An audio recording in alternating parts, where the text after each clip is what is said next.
কক্সবাজারের রামুর উত্তর মিঠাছড়ি গ্রামে অর্থাৎ এখানকার যে বৌদ্ধ বিহারটি রয়েছে প্রজ্ঞামিত্র বনবিহার, এখানে প্রতি বছরের মতো এই বছরও স্বর্গপুরী উৎসব অর্থাৎ ভূচক্র মেলা অনুষ্ঠিত হচ্ছে। সকাল থেকেই কিন্তু এইভাবেই বৌদ্ধ সম্প্রদায়ের লোকজন স্বর্গ লাভের আশায় এখানে ভূচক্রে ঘুরতে ঘুরতে তারা একটি সময় স্বর্গে আরোহণ করছে আমরা দেখতে পাচ্ছি। অর্থাৎ এখানে দৃষ্টিনন্দন যে ফুলের কারুকার্যে সজ্জিত বাঁশের তৈরি এবং কাগজের তৈরি যে স্বর্গের অবয়বটি ফুটিয়ে তোলা হয়েছে সেখানে আরোহণ করছে, পুনরায় তারা এই ভূচক্র থেকে বের হয়ে যাচ্ছে। একটু জানতে চাইবো এই যে স্বর্গপুরী উৎসব অথবা ভূচক্র উৎসব, এই উৎসবটি ধর্মীয় দৃষ্টিকোণ থেকে কেন এই উৎসবটি উদযাপন করা হয়ে থাকে আপনি যদি একটু বলতেন।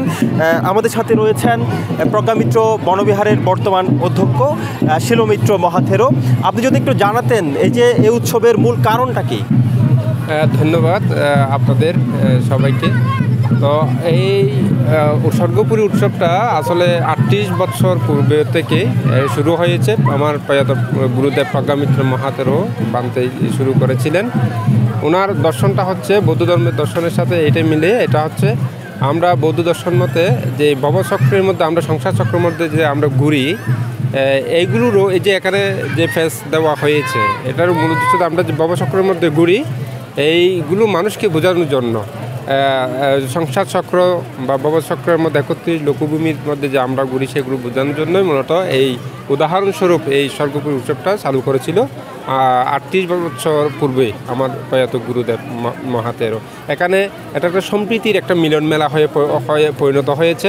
বিশেষ করে এখানে মুসলিম, হিন্দু, বৌদ্ধ এবং মারমা, রাখাইন, চাক, বড়ুয়া সকল স্তরের মানুষ এখানে যোগদান করে উৎসব মুখর পরিবেশে এই অনুষ্ঠানটি অনুষ্ঠিত হয়। অনেক ধন্যবাদ। আমাদের সাথে রয়েছেন প্রজ্ঞামিত্র বনবিহারের পরিচালনা কমিটির সাধারণ সম্পাদক টিটু বড়ুয়া। আপনি যদি একটু জানাতেন এই অনুষ্ঠানটি কবে থেকে এখানে শুরু হয়েছে এবং কতক্ষণ ধরে চলবে? এই অনুষ্ঠান 38 বারের মতো হতে যাচ্ছে। সকাল 6টা থেকে অনুষ্ঠান শুরু হয়ে সন্ধ্যা 6টায় অনুষ্ঠান শেষ হবে।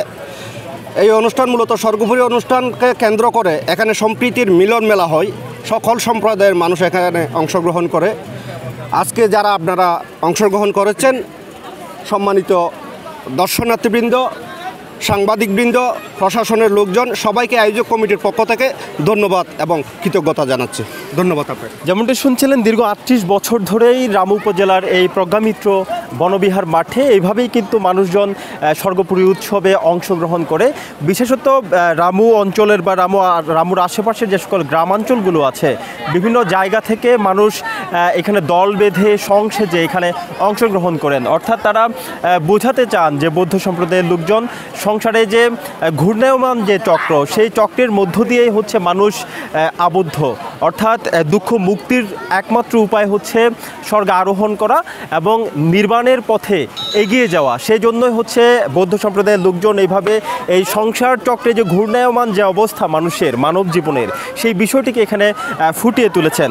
দিনব্যাপী অনুষ্ঠানের মধ্যে আজকে এখানে সকালে ধর্মসভা ছিল, সঙ্গদান ছিল এবং বিকেলেও এখানে একটি ধর্মসভা রয়েছে যেখানে বিশিষ্ট ব্যক্তিরা অংশগ্রহণ করবেন বলে আমরা জানতে পেরেছি। কক্সবাজারের রামু উপজেলার প্রজ্ঞামিত্র বনবিহার থেকে এটুকুই ছিল এখানকার স্বর্গপুরী উৎসবের সবশেষ।